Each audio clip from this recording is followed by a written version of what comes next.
gave up a TV job to start a podcast in your basement.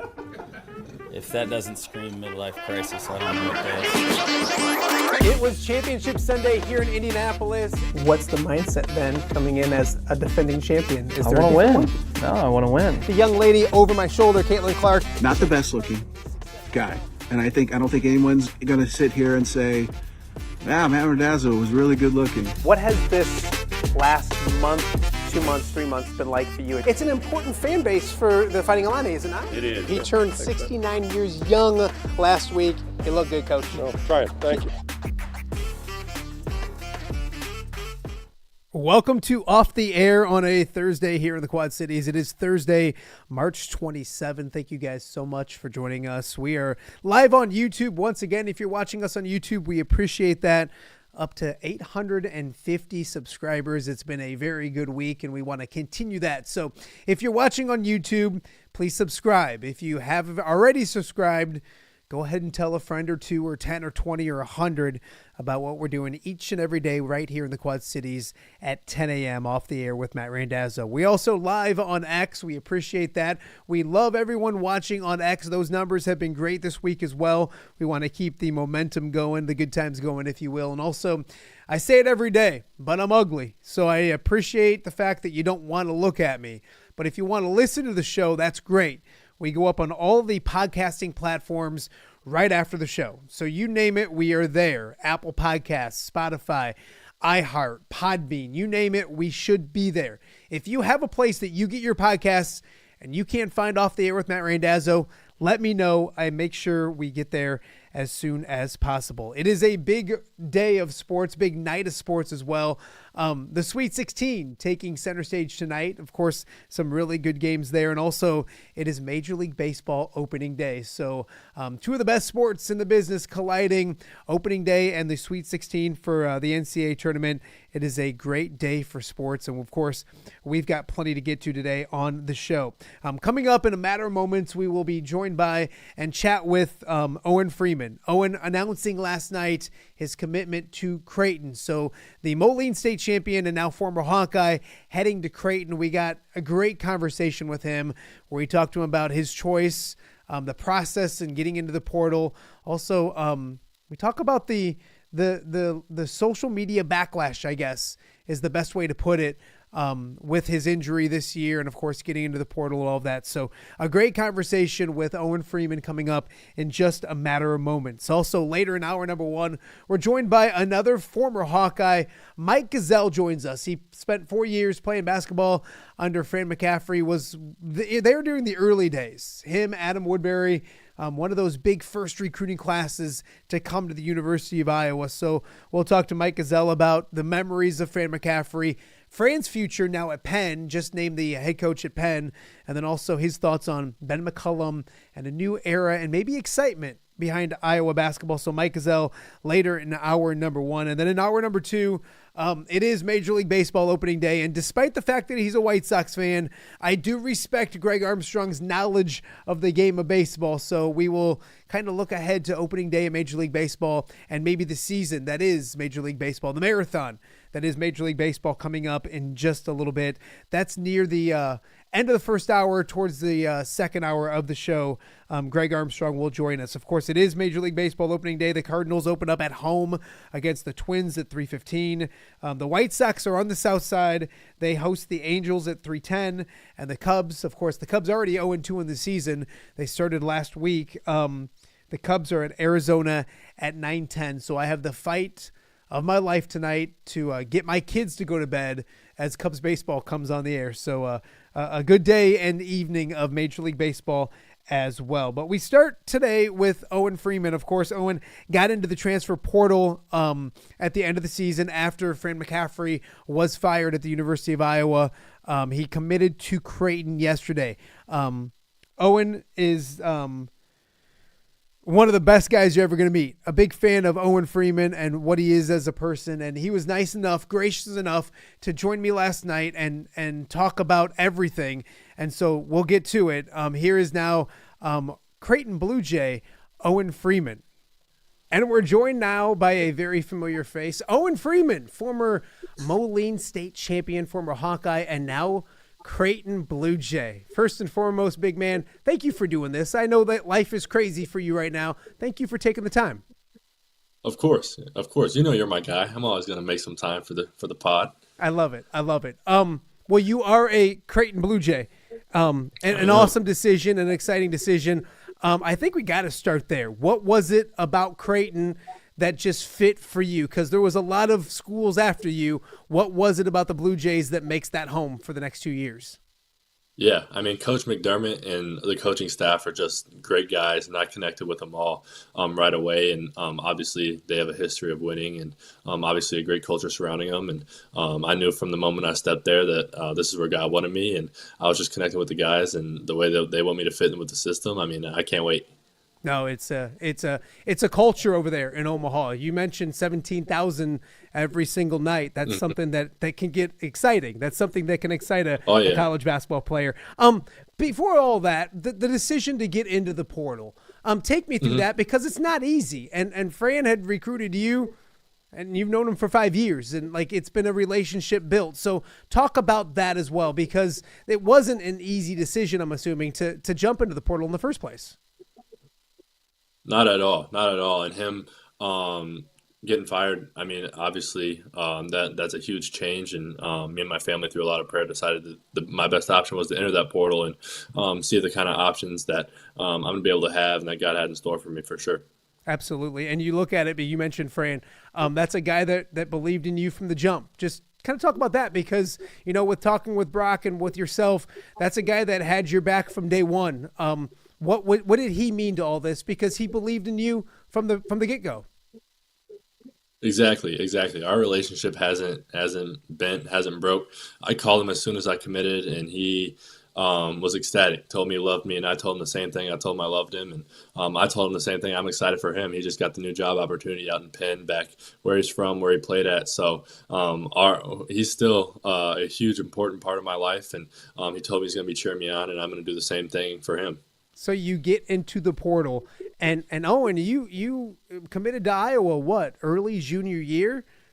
So while you were recruited heavily, it had been a minute, and now all of a sudden you're the most wanted guy in the country and all that kind of stuff. What was that like? Because you had years to be recruited, and now I kind of make the analogy, it's almost like speed dating, where you have to learn and gain a lot of information.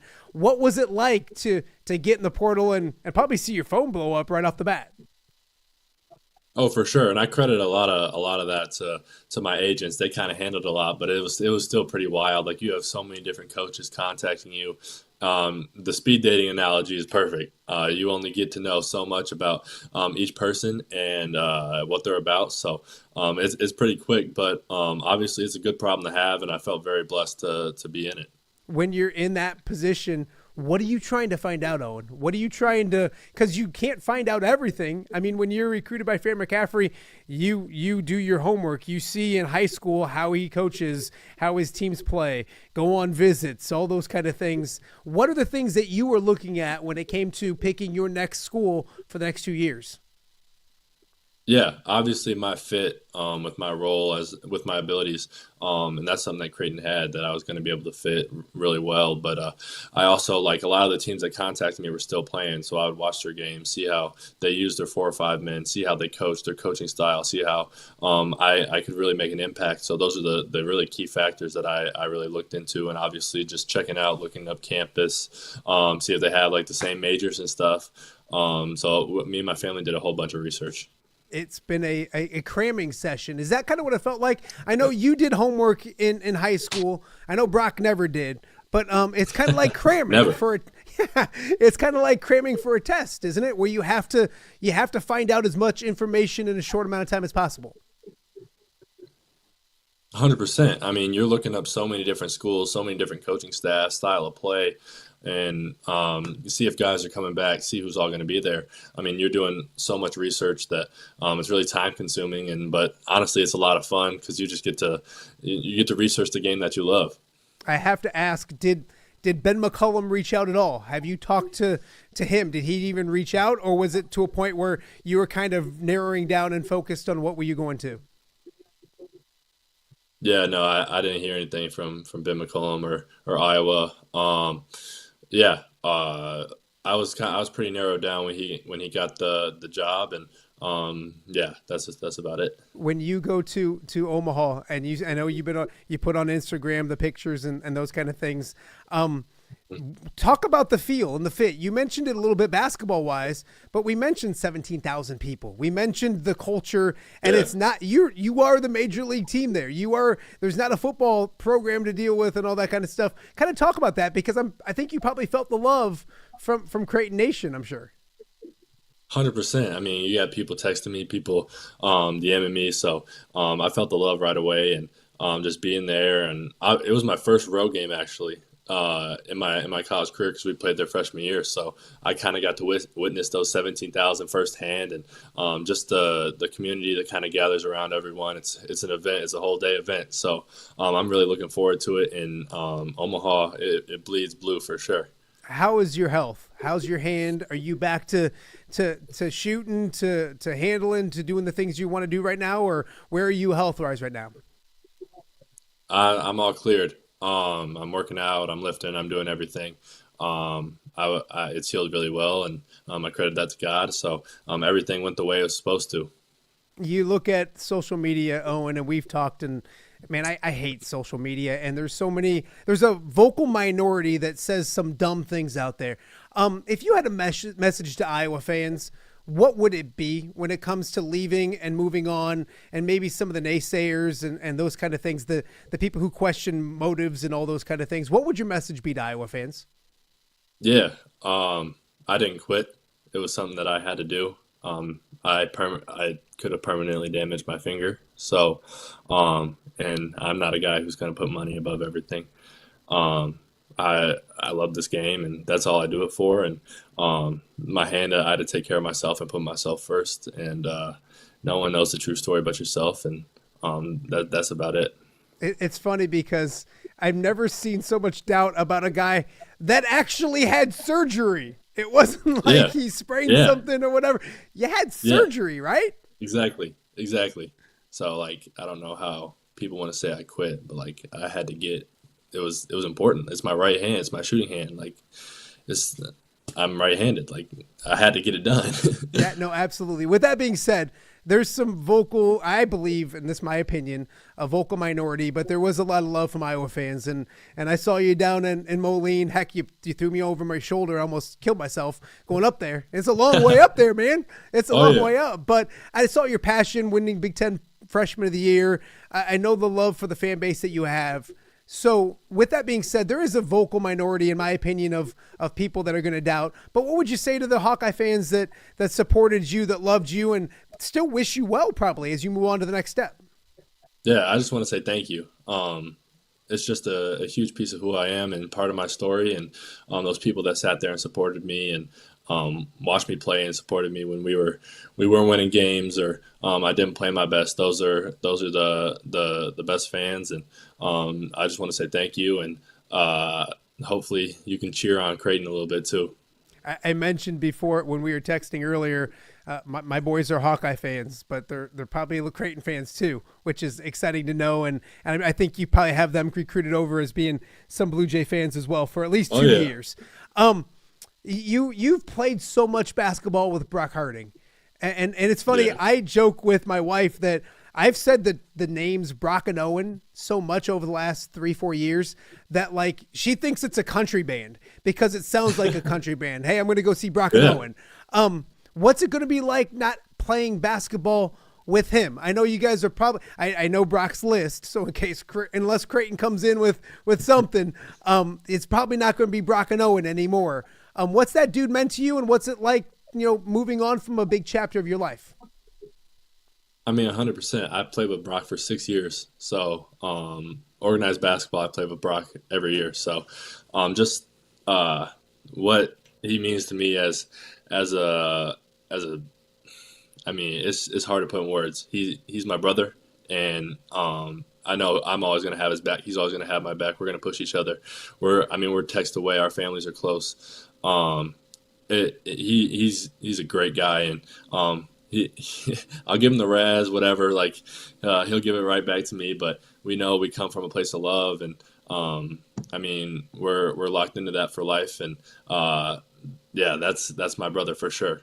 Can you believe it That's was my like, little brother. My little brother. Can you believe it was like just over 2 years ago y'all were winning the state championship? It seems like it's been like 5-6 years. Time's gone quickly, but it's only been 2 years, and those are great times that nobody can take away.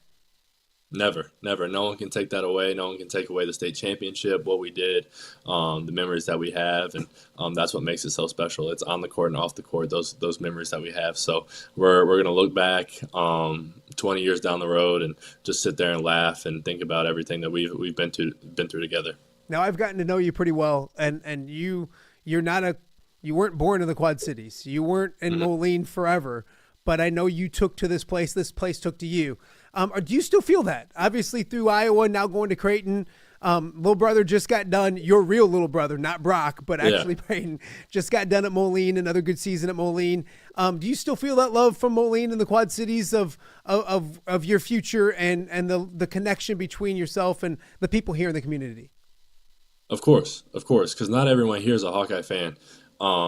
But they're Moline fans. They're fans of me and Brock. They're fans of just basketball in general, and they've shown me nothing but support. So it's been incredible, and my heart is still in the Quad Cities right now, and it always will be. I mean, they welcome me and my family here, and I got nothing but love for the Quad Cities, and they've shown me the same thing. So definitely, I still feel that way for sure. Now, just yesterday on the show, I had Trey Taylor on, who you know very well, former state champion. Yeah. And I don't know if you saw what I put on social media, but I asked him because Brock sat here on the show and said that he could take you, like physically take you.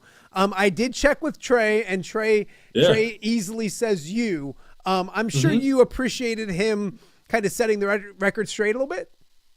Definitely. Trey's a really smart guy. So for it to come from him, I mean, it's got to be true. No, absolutely.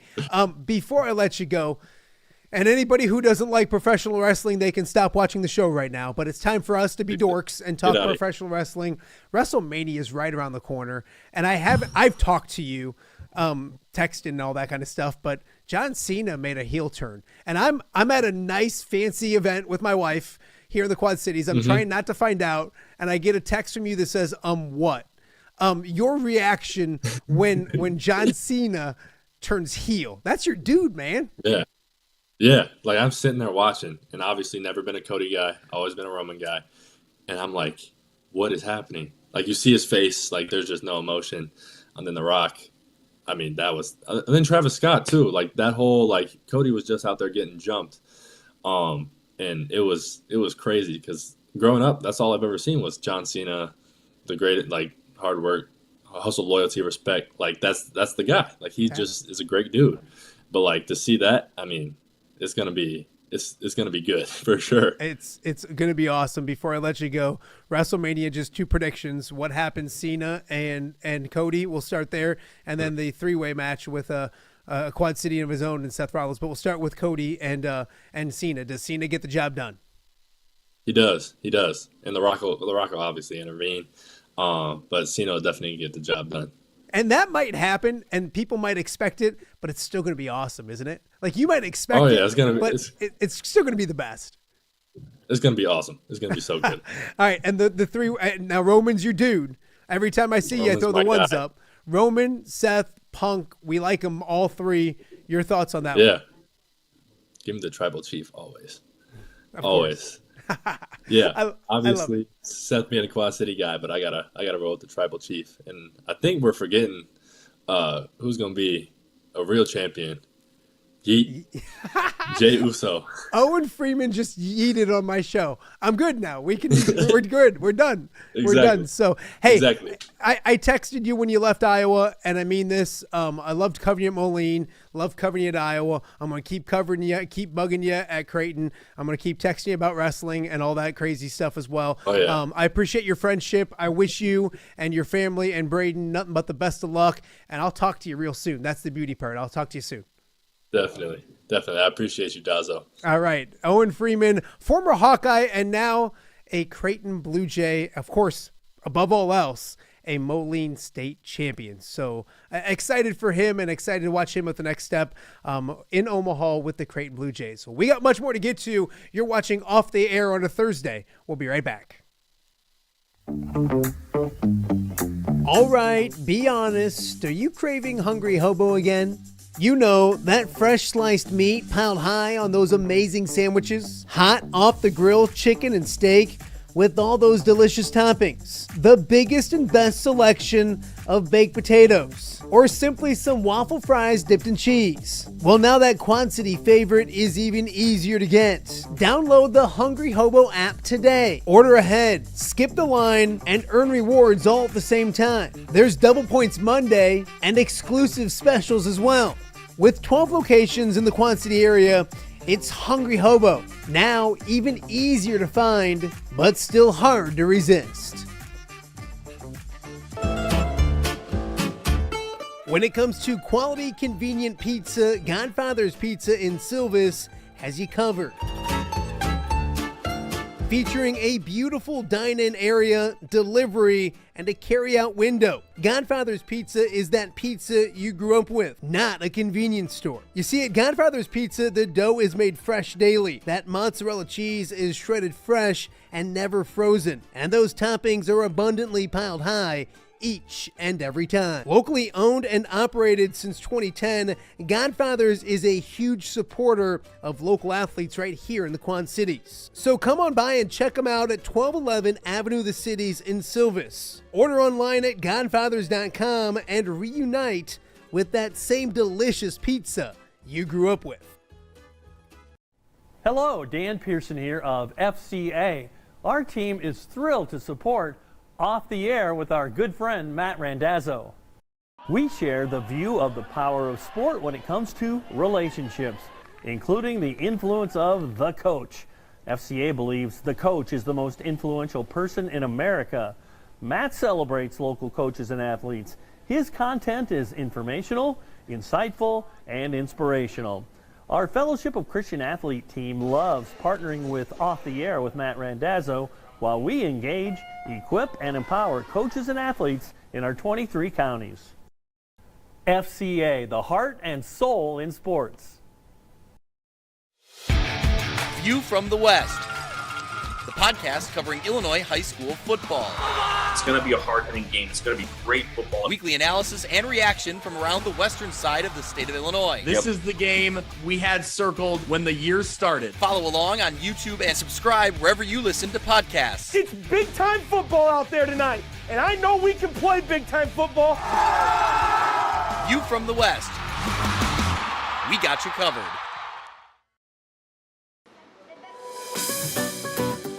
Are you looking for the Quad City's best chips and salsa?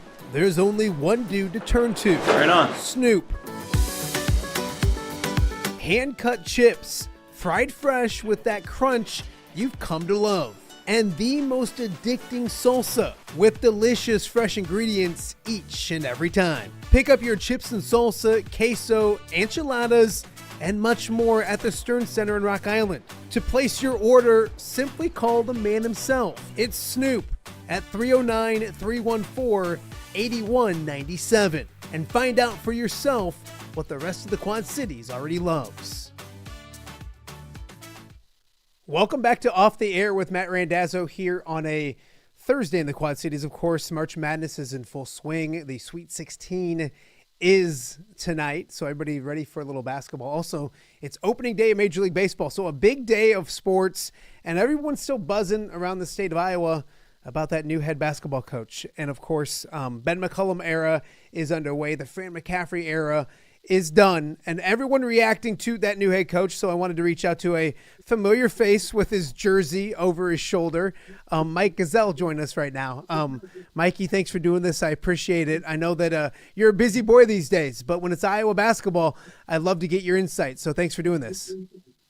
Yeah, thanks for having me. You know, it's kind of bittersweet right now because I saw this big retirement post from you, and I got really excited because I thought we'd have more time to go to Portillo's, and it still hasn't happened yet. You're like a online influencer or something now, so you don't have time for me. Oh, I will. Don't worry, I will. And the thing is, I have time for you, and I love Portillo's. My waistline right now, Mikey, it cannot handle the Portillo's as much as it used to. See, you're a young buck still. I'm an old fat guy, so I got to be careful. You know Jen, she ain't gonna let me retire. Mm-hmm.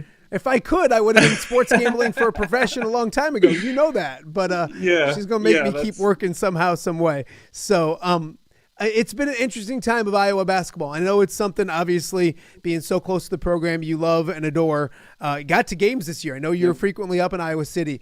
Before we get going on that new era, talk to me about Fran McCaffery, because despite what anybody says, he leaves with a bunch of accomplishments, a bunch of flowers, and he's the all-time winningest coach in program history. What was Fran McCaffery for you, and how much did he influence you and what you've done? I think that's like one of the top questions I always get asked is what is Fran like? And I think the world of the guy and his family. Like, they've treated me like family, and they've kind of adopted our whole family into his. Like, whenever we go up to practice or go to a game, and it just it's a good feeling to have that support from him. And I know so many other players feel the same way, and it's just he really cares about his players. He's just an awesome human being, and Coach Fran is one of my favorite people in the world. So you look at what he's done at the University of Iowa and what you just said, and Mike, I know a lot of former players. They all say the same thing. Mm-hmm. I can't find one former player that badmouths Fran in any way, shape, or form. Kind of talk about that, because he was a player's coach on the floor, but he also is in life, I think, and that's kind of the cool part of Fran. Oh yeah, if I ever needed anything off the court, on the court, like him, Margaret, their whole family was just there for you, and so. Yeah, and obviously he gets fiery on the court, but it's one of those things, like, there's always a reason behind it. Some of those coaches just yell to yell, I feel like, and Fran just wanted you to play to your full potential. And then after the game, we'd kind of break it down and go through it too, and get further explanation there. And so it was just, everything he did was to make me or make any of his guys better players and just to improve the team. And so, like you said, I have zero bad things to say about him. He's awesome. I reached out to him after the news, and I'm sure he had a billion texts, but he took the time to respond. And it's a weird feeling not having him at Iowa anymore. And but it's part of the coaching life. It's no coach coaches out of school forever. And especially in today's age, Mike, because 15 years in a program is like almost 2 lifetimes when it comes to college sports and everything like that today. Do you have a Fran story, like a favorite Fran story? You can keep it PG if you want to. You can edit it if you need to. But do you have a story, and it doesn't have to be like a game-winning shot or anything like that, but do you have a Fran story that you'll always think of kindly when people say, hey, give me a good Fran story? Oh, yeah. My by far the favorite is back to before I was even at Iowa. It was one of the first days Fran got the job.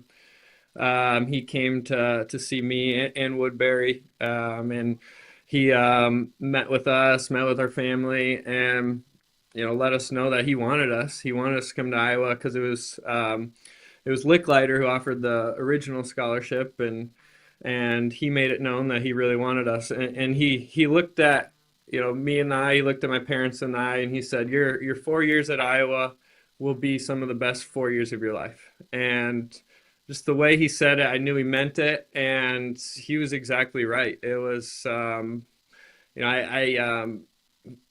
it was by far some of the best years. Just all the memories you made, just so much fun. And so, Fran is someone who is just always going to be honest with you. He's going to tell you how he sees it, and he was exactly right. And he kind of had a vision for our team, and he knew the other pieces he was getting, and yeah, he was so he could kind of see out into the future there. No, and he's developed really, really good players as well. Mike Gesell joining us right now on Off the Air with Matt Randazzo here on a Thursday. You look at the Carver Hawkeye this year, and I take away the product on the court, but you've been part of it. I can remember, and I bring it up to you all the time, but I'm sitting there on the baseline doing my job with a camera on my shoulder. It's Iowa versus Illinois. The place is electric.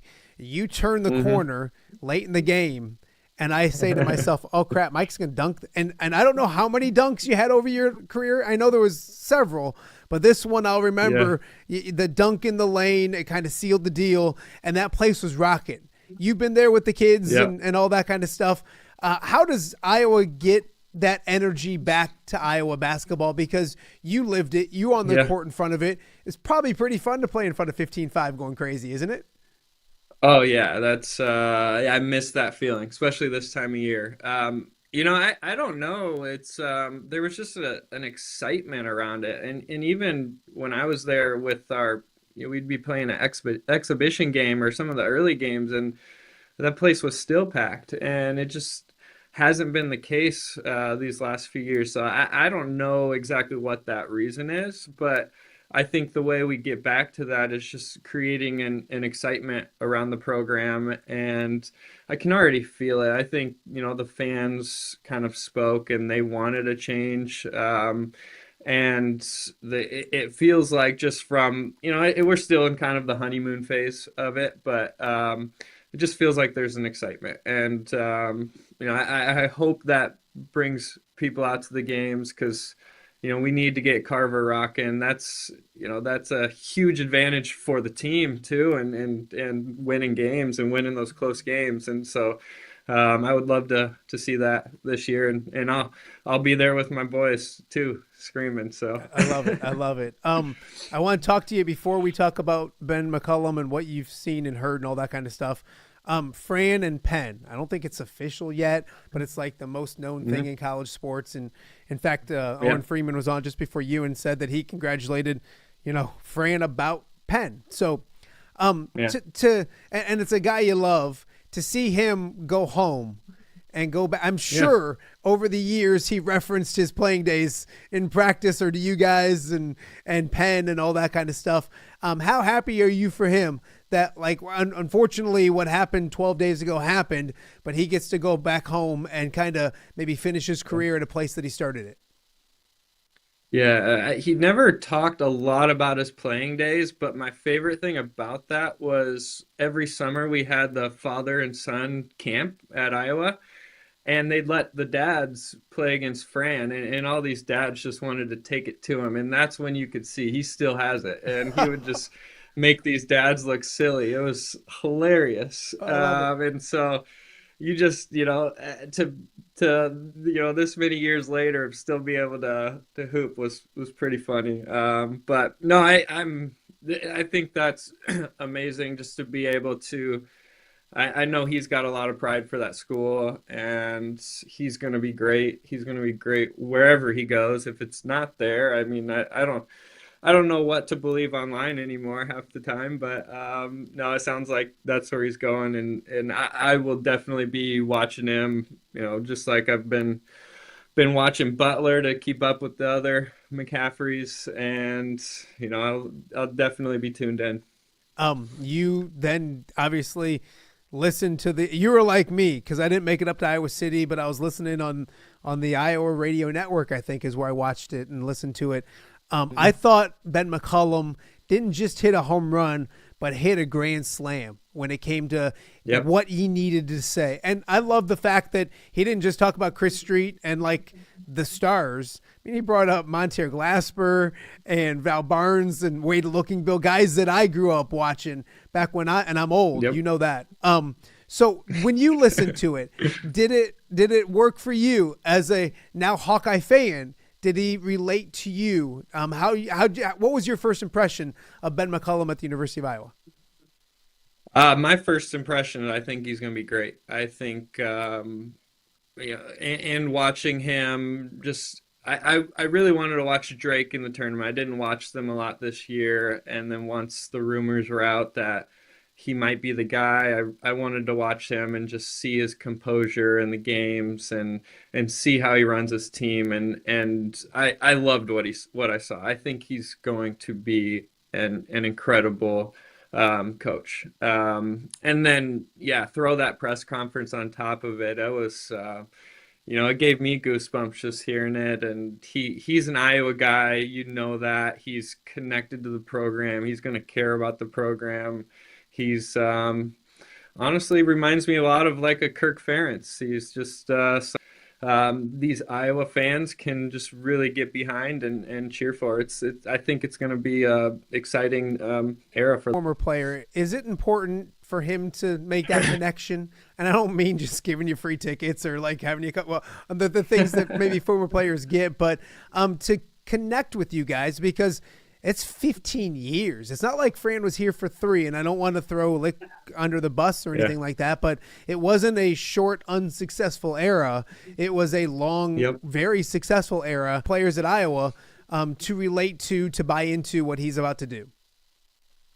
Yeah, no, I think it's a really just kind of weird feeling because it's been so long. And my playing days were some of Fran's early days, and it doesn't feel like it should be that long ago. Getting old, but it's and listening to that press conference, like my initial thought were like, wow, this guy sounds awesome, and it's really weird cheering for someone that's not Fran, and that's just the part of the change. But I do think it's really important because the Hawkeye teams and Hawkeye players and the whole staff and everything, it's a community. It's like a family is the best way I could describe it. And whether you played a long time ago or you played recently, like there's just automatically that connection there. And I think that's part of what makes Iowa such an amazing place. People care about the program.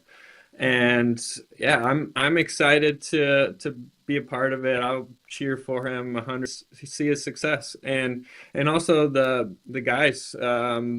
Just seeing those players go through what I was able to experience. I want them to experience the tournament.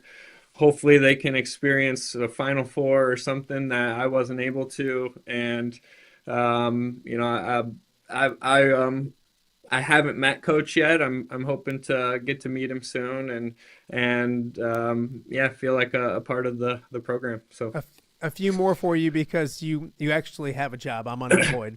So I can't keep you forever. I could do this forever. But when you've watched Drake, did you watch Drake at all? Did you see them in the tournament and the Valley tournament? And your thoughts on it was really interesting to people talk about that slower pace. You go back to his Northwest Missouri State days, they scored in the 80s. I mean, he talked at the press conference about adapting to the talent that he has. But what did you see when you watched them on the floor? Did you watch any Drake? And X's and O's wise, seems like he knows what he's doing, doesn't it?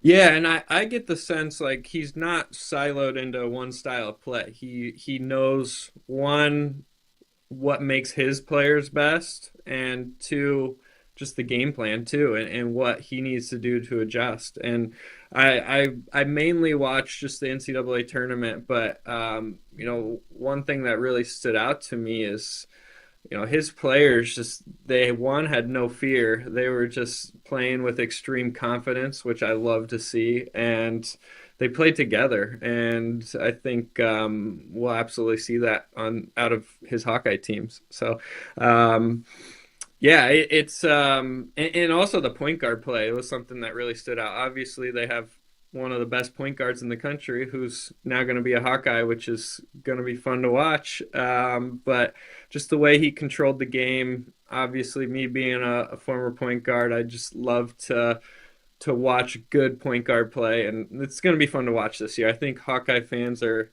going to fall in love with him. You mentioned point guards. Before I let you go, I got to ask you about another point guard that I know pretty well from here in the Quad Cities. Brock Harding is in the portal. And it's funny because I looked I was kind of looking up I wanted to make sure, because you're right, it doesn't seem like it was that long ago, Mikey, but like you're old, man. Like I went to look because I wanted to look at like what years you were there and everything, and it doesn't seem, it should not be that long ago because that makes me ancient. But I looked in like I think in your sophomore year you averaged like 8.8 points and like 4 assists, something along those lines. And you look at what Brock did this year, he averaged like 8.8 points and like 5 assists a game. And you're a point guard. Can you talk about what you saw from him? Obviously, he's not going to be a Hawkeye anymore. He's in the portal and going elsewhere. But what were your thoughts of Brock Harding on the floor as a point guard through your eyes?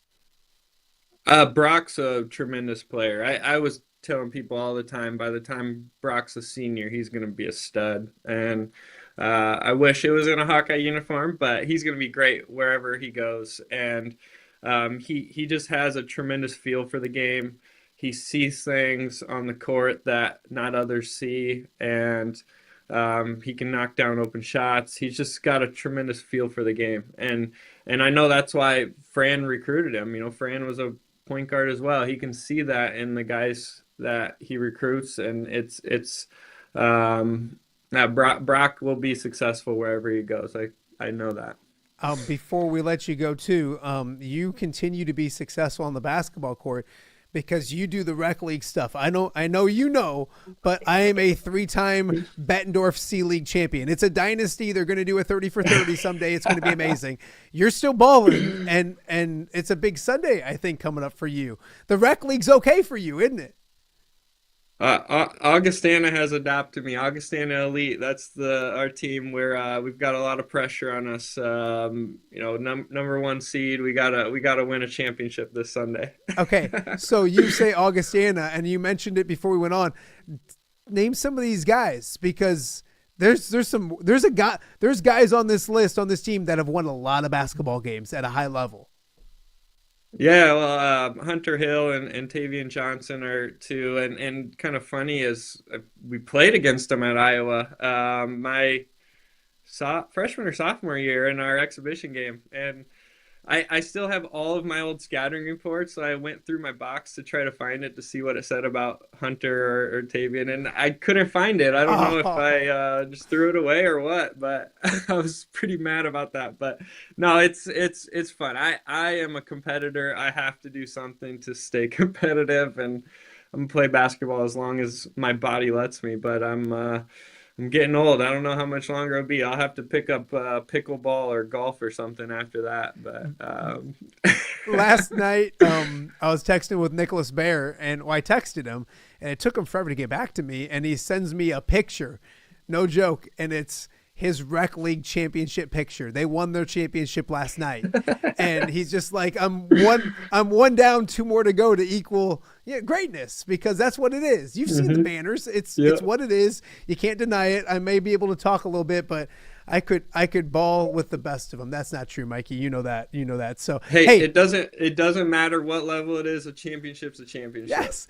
So just people focus on the C League. Like, it goes back to school. C's get degrees. C League championships are just as good as C's in school, I think. So I would never let my kids know that as well. So I owe you Portillo's. Let's do it real soon. We'll get Tommy and we'll get over there maybe sometime next week, and I can put some more weight on so my wife can not like me even more. So, Mike, I appreciate you. Best of luck with everything. We'll talk to you real soon. Yeah, thanks for having me. This was fun. That was Mike Gesell, former Hawkeye, talking about the Fran McCaffery area, which I really think gets slept on. I want to give a lot of attention to that. He's getting ready to be the new coach at Penn, and then also his thoughts on a new era of Iowa basketball. Well, believe it or not, it's opening day of baseball. Coming up after the break, we'll be joined by our good friend Greg Armstrong. He's a White Sox fan. We'll talk about opening day of the baseball season right after this on Off the Air with Matt Randazzo. All right, be honest. Are you craving Hungry Hobo again? You know, that fresh sliced meat piled high on those amazing sandwiches, hot off the grill chicken and steak, with all those delicious toppings, the biggest and best selection of baked potatoes, or simply some waffle fries dipped in cheese. Well, now that Quad City favorite is even easier to get. Download the Hungry Hobo app today. Order ahead, skip the line, and earn rewards all at the same time. There's Double Points Monday and exclusive specials as well. With 12 locations in the Quad City area, it's Hungry Hobo. Now even easier to find, but still hard to resist. When it comes to quality, convenient pizza, Godfather's Pizza in Silvis has you covered.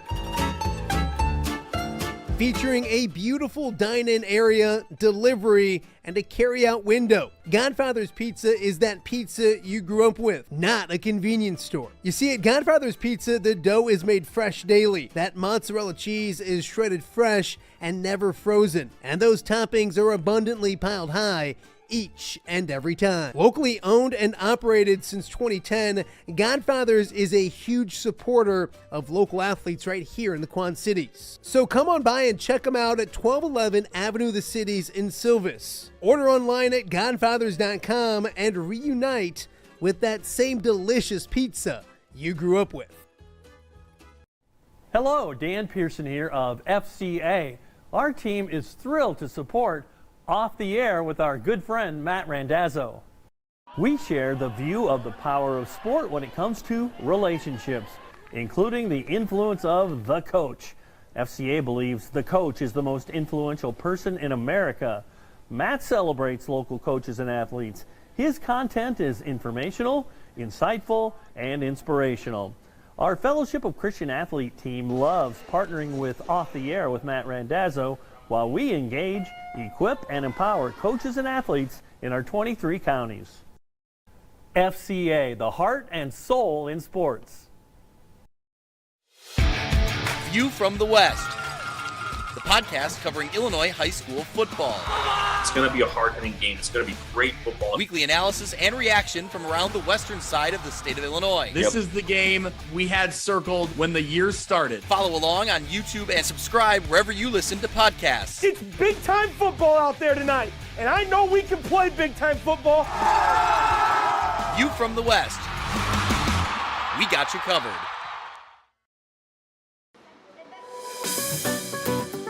Are you looking for the Quad City's best chips and salsa? There's only one dude to turn to. Right on. Snoop.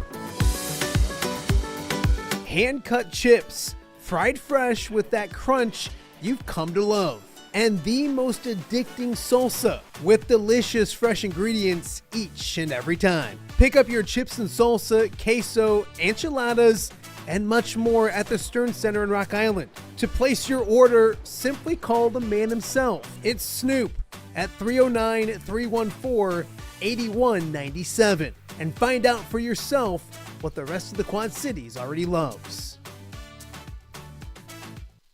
Welcome back to Off the Air on a Thursday here in the Quad Cities. It is Thursday, March 27th. Thank you guys for joining us. A lot of you are joining us right now. We appreciate that. It's been a fun show so far. If you missed the beginning of the show, Owen Freeman is officially a Creighton Blue Jay. Owen was great enough to chat with me last night, a candid conversation about everything, getting in the portal, Fran McCaffery, the haters, if you will. So a lot of good stuff from Owen Freeman. You can check it out earlier in the show. And also we just had Mike Gesell on. Mike, he's one of my favorite people. Got to cover him what seems like yesterday, but it was a long time ago at the University of Iowa. Great to get his perspective on Fran McCaffery, but also he's an Iowa guy. He's an Iowa Hawkeye, and he's excited about the Ben McCollum era. So really cool to see that as well. Of course, tonight, the Sweet 16 taking center stage. If you're in the Off the Air bracket challenge, we wish you the best of luck. I am rooting for Houston now because I don't think I can win with my bracket, but Mama Randazzo can win if Houston wins. So I'm rooting for Mama Randazzo, and I want her to come on the show, and I think she doesn't want to do that. Maybe she does, so hopefully Houston wins as well. But more importantly, it's also opening day of Major League Baseball, and when I think Greg Armstrong, I think View from the West, I think high school football, but Greg is also a respected baseball guy, and I say that because you're a White Sox fan, so that's not easy, is it, bud?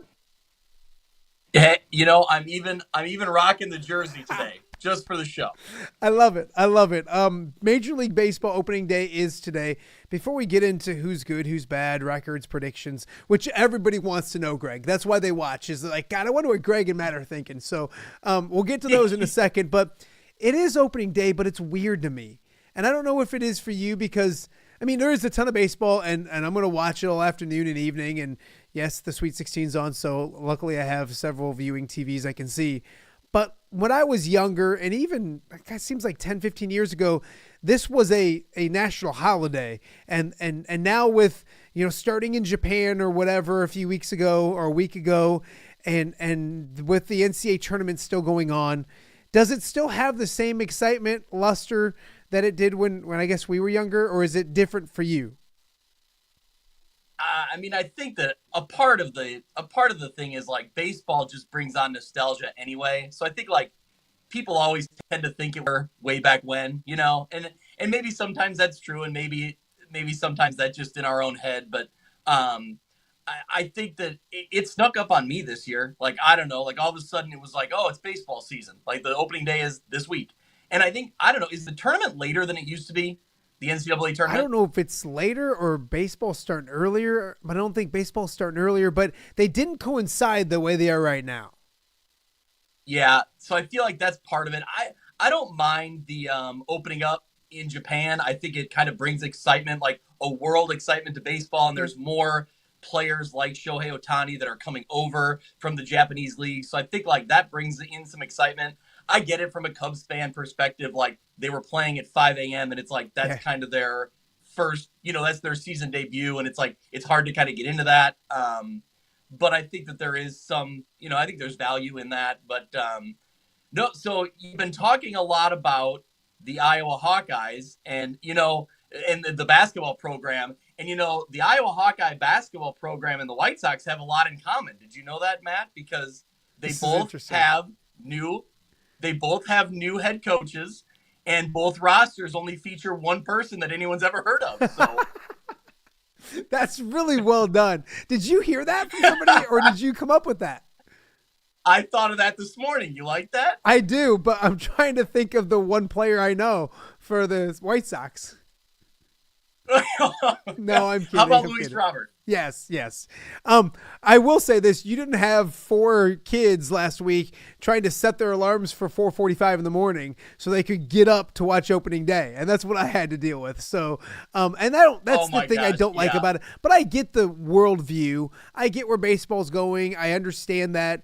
And I don't want to say they're losing a battle here in the U.S., but it's unfortunately not our national pastime anymore. If you talk to most young people or most people in general, football is just king when you look at ratings. I mean, it's just ratings but it's still, to me, you're right. Like it should be a national holiday. There was days way back in the day that David Paul, an old weather guy at WQAD, and I used to take off opening day, and we would grill out. It would be miserable outside, but we'd grill out burgers, dogs, all that kind of stuff. I think our friend Blake Humphrey would join us ever so often, and we'd watch baseball all day. And I think that's kind of the thing we don't have anymore. But it is an exciting time, and it is a full slate of games, and I think baseball fans can love that.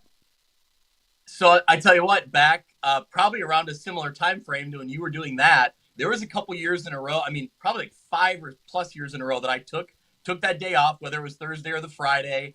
One of the years, or a couple of those different years, we actually drove up to the Field of Dreams. My brother and my wife, and we went to the Field of Dreams, hung out in the morning, drove back, stopped, had lunch in like Dubuque area, and watched a couple innings of a game, and then drove back to the Quad Cities and hung out and, found our favorite establishments to set up shop for the afternoon and watch a whole bunch of baseball. So yeah, it was great. And, like you said, like there was, even back then, I think there was a little more hype around opening day. I think there still is, but I don't know, for whatever reason, it snuck up on me this year. So I'm still excited for baseball season, even as a White Sox fan. When that story you just told, was that prior or after when you had Frosted Tips and we were both listening to LFO? No, that was when I was getting the gray hair. So okay, well, we both have that now. So I mean that we're both good on that stretch as well. When you look at Major League Baseball, and I know we're going to talk about Cubs, Cards, White Sox, all that kind of stuff, but what's your main storyline going into the season? Obviously, the Dodgers are the Dodgers, and they're really, really good and stacked once again. But what would be a main storyline for you, and when you look at the big picture of Major League Baseball? I think what really surprised me when you really start looking through Major League Baseball, I feel like the National League is a heavy favorite across the board as far as just where the talent and where the teams lie. I think that there could be some really good divisional races, but I think the majority of the best teams are in the National League. It surprised me when I really started looking through and thinking like, okay, like who do I think are my favorites? And I'm kind of looking through all the teams. I thought, man, like the NL is stacked, not just the East, but it's a pretty loaded, National League overall. Yeah, no, I would agree with that. And you look at, obviously, the Dodgers in the West lead the way, but you look at what the East has, and there's some really, and we'll focus in on the Central, but there are going to be some really good races. Before we get into those, like, is there opening day? We talked about your traditions, but like, what do you tell your kids? Like mine are already mad that the Cubs are 0-2, and I'm like, bud, like it's 2 games, and of course you get a win today. Look, if you're the White Sox, you're like, look at us, we're over 500. So absolutely, if you win today, you almost put too much into it. If you lose today, you can't put anything into it because it is a marathon. But opening day is when everybody's watching. Yeah, I think there's something. I mean, I look back and I hate to say it, but I always see it's the opening day like. What am I thinking? Was it Tuffy Rhodes or these obscure names? Yes! The Cubs have had huge opening days, yes. And like the White Sox had a year where they scored a whole bunch of runs on opening day, and so like yeah, there's fun. Oh, one of the big opening day memories for me. Do you remember Mark Burley running off the mound and scooping a ball between his legs to get the out at first base? That was an opening day. Yes. Wow. Yeah. Well, the Tuffy Rhodes. So you're talking to me with Tuffy. Just like, wait, what's that? Tuffy Rhodes, man. That was I would have. I could if I could have drove back then. I would have gone and gotten a jersey like that day. Like that was. I'm like, this guy is going to be the MVP. Didn't work out that way, but I love Tuffy Rhodes. No. Yeah. No, but like you're right. Like, the spotlight's on Major League Baseball on today. I don't know. It's disappointing that it's also the same day as Sweet 16 matchups, but I'll be honest. I love the NCAA tournament, but are you like me where like after that opening 4 days, like it kind of gets lost in the shuffle until the Final Four? Like I always feel like I lose kind of a little bit of it in the middle. Not those games aren't great, and I'm sure I'll find some of them to watch, but you feel like you lose out on some of it in the middle, and then you get to the Final Four. So Major League Baseball, I think, should have the spotlight today, and I'm excited for that. There's fun games tonight, but it's almost like you get so much those first 2 days. To me, it's Thursday, Friday. Yeah. I just need games on all the time, and now tonight it pairs down. I know people are complaining about the fact that there's no Cinderella, if you will, and maybe NIL has a lot to do with that. I think it does have a lot to do with it, but I don't mind seeing a list of great matchups. I don't mind seeing like blue bloods and really good basketball because I think it's going to be good games and it's going to be a draw. I mean, I'm looking at it and I got kids stuff, me, and I'm sure you're the same way, but I got to balance getting kids to games and practices and all that kind of stuff. But I like the day baseball. In fact, I'm almost disappointed it's not any earlier. The Cardinals are at 3:00 or 3:15. The White Sox are 3:10. The Cubs are nice because they're 9:00. So it's like the back end of it. I can be watching some Cubs baseball, but it's a battle between the two. Day baseball for you when you really don't have a job in the afternoon is great, right? I mean, I may end early just so I can go watch. I mean, that's the beauty part of it. I mean, I think Major League Baseball thinks of the unemployed. Thank you, Greg, for pointing that out. The unemployed to be able to do that kind of thing. So Greg Armstrong joining us right now talking Major League Baseball opening day. So let's get into this. And I know you're wearing your White Sox thing, and they're great White Sox fans, but we're going to start with the Cubs, and we're going to start in the NL Central. So when you handicap that race, the Cubs, big things for them. Obviously, Kyle Tucker comes over. That's their big off-season acquisition. I think there's a frustration that they may have been able to do more. People wish they could do more. They don't spend like they're one of the most wealthy teams in baseball. They don't do that. They haven't won the the Central since 2017. They did address the bullpen. I like what they did with the bullpen because they were close last year a lot without that bullpen blowing a lot of games. But they did things on paper that I like. I guess I'll start with you, your Cubs thoughts, and then maybe we'll go through your predictions of the NL Central. So in a fantasy baseball league that I'm in, it's a keeper auction, type of draft thing. I actually made a move to spend some money on Kyle Tucker. So this better not blow up in my face because I like Kyle Tucker. I liked him when he was with the Astros. I think he's a well-rounded player. And so I hope for my fantasy interests that he does great. I'm a little worried, not that spring training means anything, but he is like 0 for 12, right? Yeah. No, he hasn't been good this spring training. So, of course, he knows I spent money on him, so here we are. But when I look at the Central, well, I guess I'll stick with the Cubs. First, I'm jealous that you have, meaningful moves to talk about, whereas the White Sox have a manager, and that's really about all there is to report from the White Sox. We'll get to them in a minute. But, no, I think that the Kyle Tucker move is huge. He's on a 1-year deal, right? Like the 1 year left in the contract, which is interesting because that can serve as a motivator. Like he's playing for money, playing for a big contract.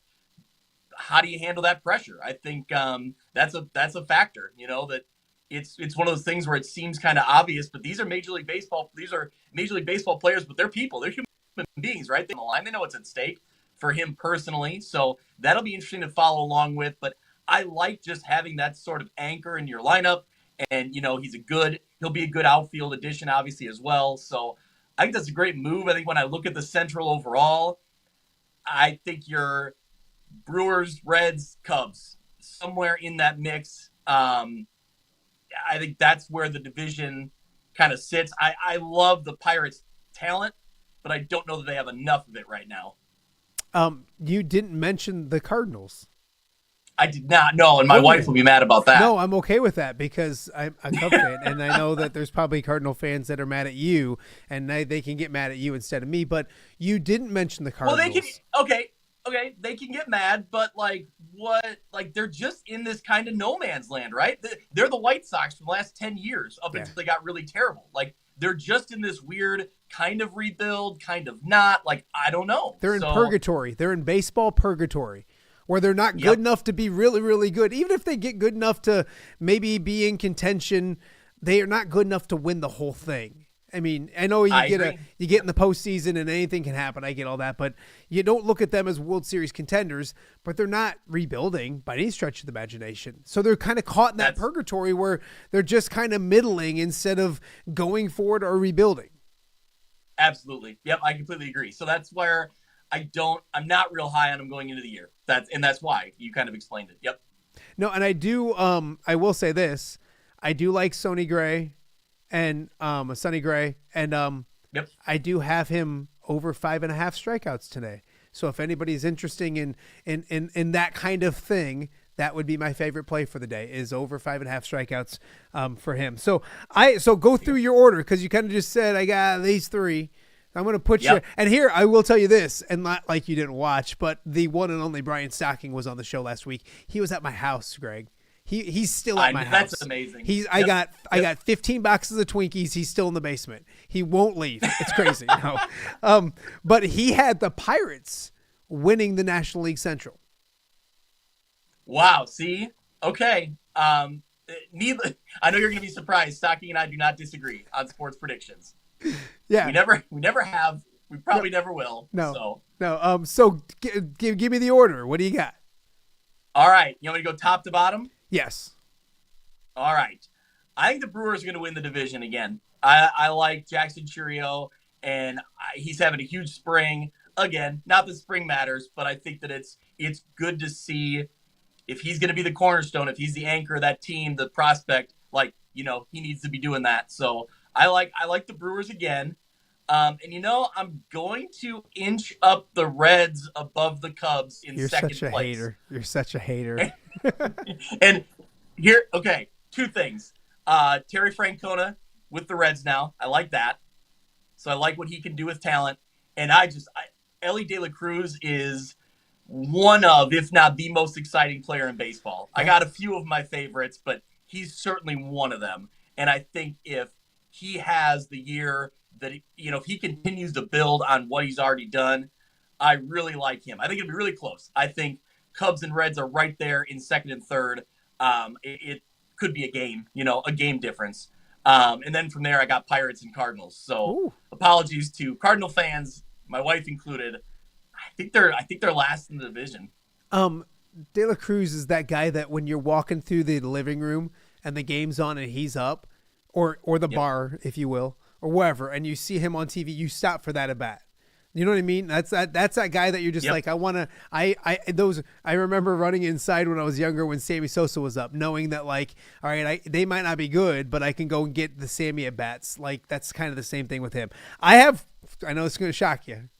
I have Cubs 1. I really do like what they've done. I think it's going to be really close. I got the Brewers in the postseason at 2. I got the Cardinals at 3, Greg, not just be a hater or not to like, I don't love them, but they just are that. I just talked about purgatory and like they're in the middle and that's where they're at. They're in the middle. They're just there's going to be a couple weeks they play good and they're going to like, kind of tease you a little bit and then they're going to play bad. And they're just a middling team. So I have them in third. If Blake Humphrey's watching this, he's going to be all over me and call me. I do have the Pirates in fourth and the Reds in fifth. And I don't hate the Reds. I just think it's a competitive division. You hate Mitch Stormer, don't you? Well, no, I'm a Mitch guy. Remember, I got a shirt. I'm a Mitch guy. But I must be the Mitch guy because I got the Reds in second. Yes, you must be. And I have the Pirates in fourth because I like their pitching and above the Reds and just because of stockpile. Like just to kind of throw him a bone. I did have them in last, but I'm like, you know what? I'll put them in fourth. But I do think it's not the best division, but it might have the most parity and have the most, it might be the most intriguing in the National League and maybe in all of baseball. But I say that, and then you flip to the AL Central, Greg, and the Centrals are very similar because you look at that on paper. There's 4 teams, and no offense to your Sox, bless you, but there's 4 teams that can win this division. Hold on. 4 teams? You didn't include the Sox? No, come on. That 42. The 41 wins last year still, I can't get over that. It still sticks on me a little bit.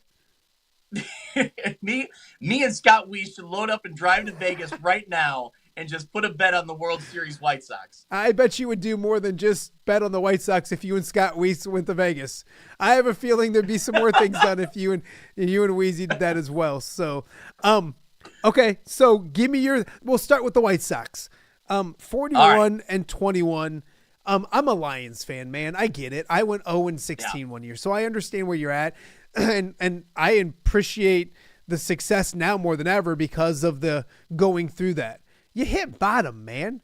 Like you have to be excited for anything right now because it ain't going to get any worse. Your thoughts moving into the season as a White Sox fan? So I remember opening day last year. I told somebody, that I saw somebody that day, and I said I've never been less excited for opening day. And now here we are. And maybe I just topped that 1 year later. As far as the White Sox, like it's really hard to get excited. I will say, and you referenced being a Lions fan and having, 4 young boys in the house, at the Randazzo household.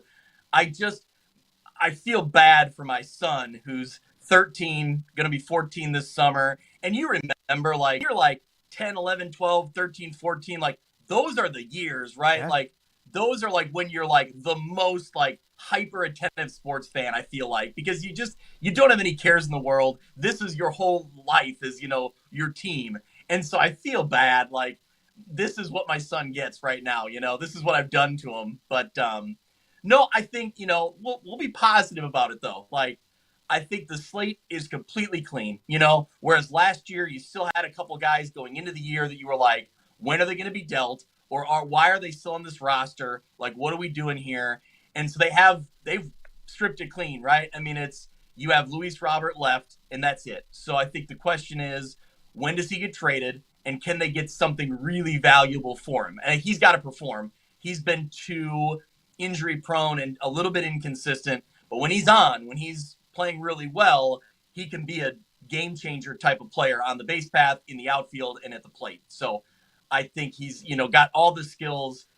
What can you get for him? In the meantime, like, if I'm being honest, like, I just want to see development, right? Like, let's get some guys in there, and every night's not going to be perfect, but let's get some guys in there and get some experience, and hopefully, like, find a couple guys that are on that rookie contract. They're younger, that White Sox fans can get excited about, right? Like, we know some names from the farm system that have been acquired through trades the last couple years. So I think that's what you look for. It's just like, what can you get to be excited about? So no, I agree. It's about finding a foundation and finding some building blocks. And I think that's, if you're a White Sox fan, you got to watch and see what guys are going to be, there for 2, 3, 4, 5 years and can kind of build this back up. So what you're saying is I should send Casey a Cubs hat today. Don't you dare. No. Okay. He wouldn't do it. He would react more negatively than I just did if he got that in the mail. That's good. You're raising him correctly. That's the way it should be. Yep. 41 and 121. What's like, okay, I'm happy if it's 60 and whatever. Or like, are you looking at, how do you quantify wins? I read somewhere today, and I think it makes sense. Like, what would be a victory for the White Sox is like, don't finish with triple digit losses. Like, that seems so insignificant and that stupid. Would be a 22. That would be a 22 game improvement, though. That's what I mean. Like, so that would be a clear mark of improvement. So I hate to say that's far fetched, but maybe that's what you look at as far as like, that's how you quantify it probably. I'm going to get a Polar Pop with our friend Wheezy this afternoon. I will get his thoughts on the White Sox and I'll report back to you. I don't know if he's too. It'll be very agitated and very high pitched. I love it. Yep. 100%. Okay. So I know you do have to go. So let's do the Central. I listen to a lot of Detroit sports radio and media, being a Lions fan, and football season never stops.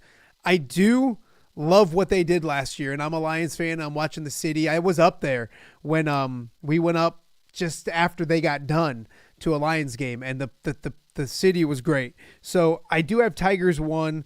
I like the Royals because of the tie here to the Quad Cities. I think Bobby Witt Jr. is one of those dudes as well, and I do like their young talent. But I have Guardians 3, Twins 4, White Sox fine.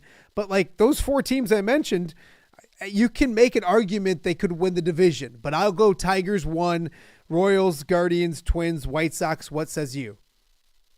I'm going to go out on a limb. I'm going to say Royals win the division. Okay. I think if Bobby Witt Jr. performs, if he's like that MVP type candidate, let's go with Bobby Witt up there, or Bobby Witt and the Royals up there to win the division.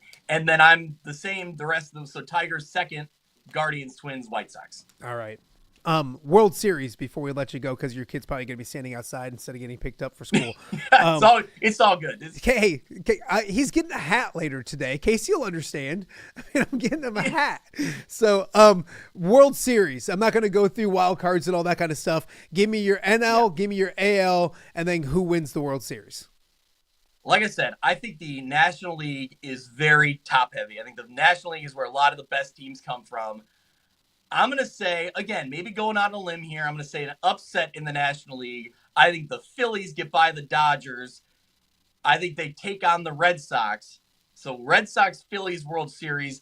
I'm not even sure these teams will win their divisions, but I think they could battle through and win in October.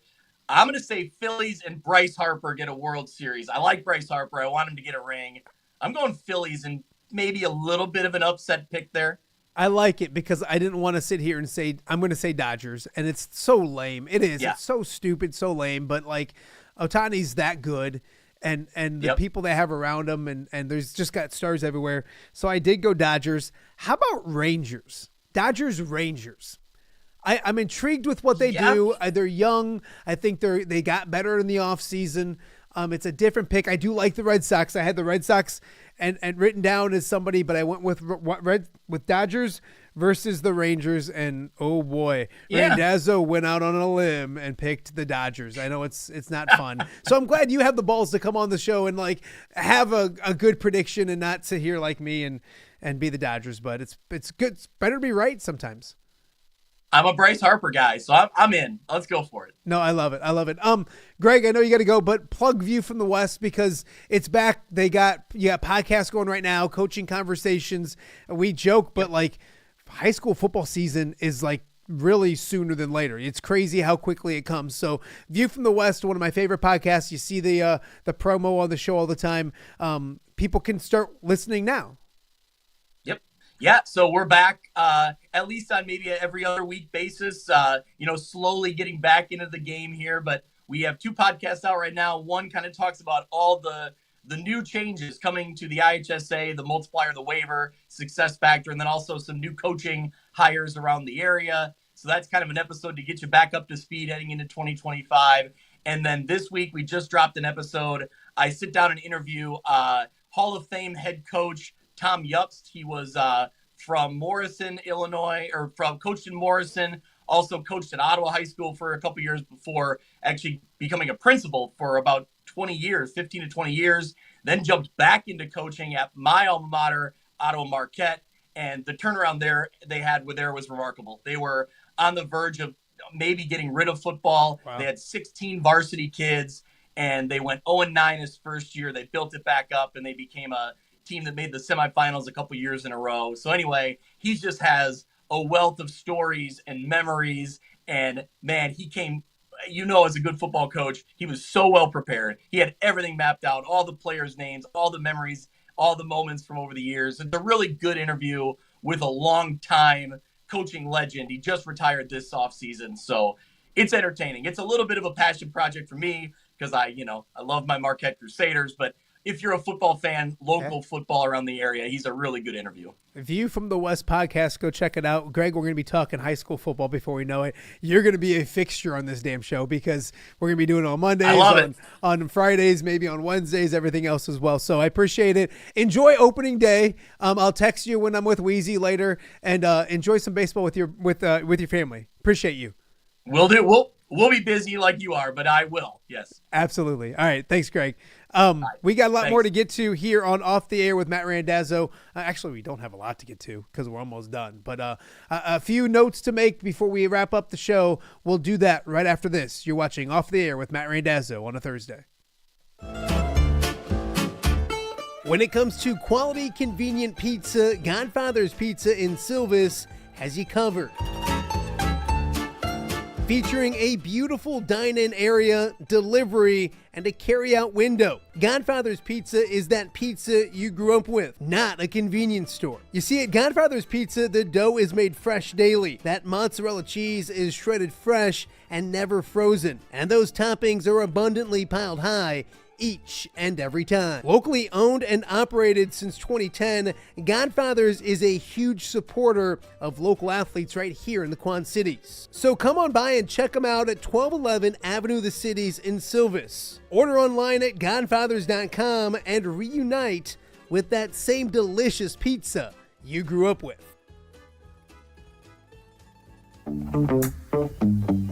All right, be honest. Are you craving Hungry Hobo again?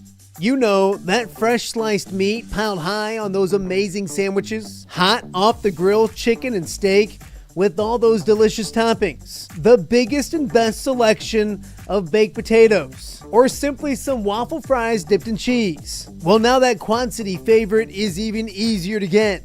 Download the Hungry Hobo app today. Order ahead, skip the line, and earn rewards all at the same time. There's Double Points Monday and exclusive specials as well.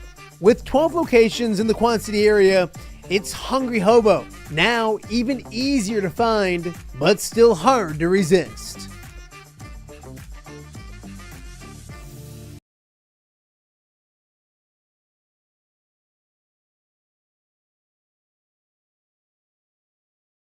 Quad City's best chips and salsa. There's only one dude to turn to. Right on. Snoop.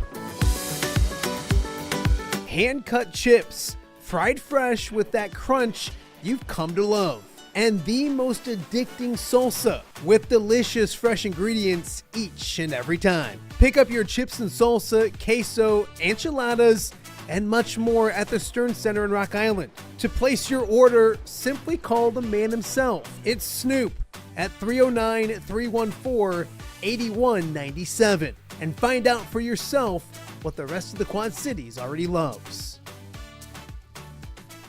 Welcome back to Off the Air with Matt Randazzo on a Thursday here in the Quad Cities. A big Thursday of sports. Of course, it is opening day of Major League Baseball. So as I mentioned, it's the Cardinals. Where's my little cheat sheet list? The Cardinals, who are they playing?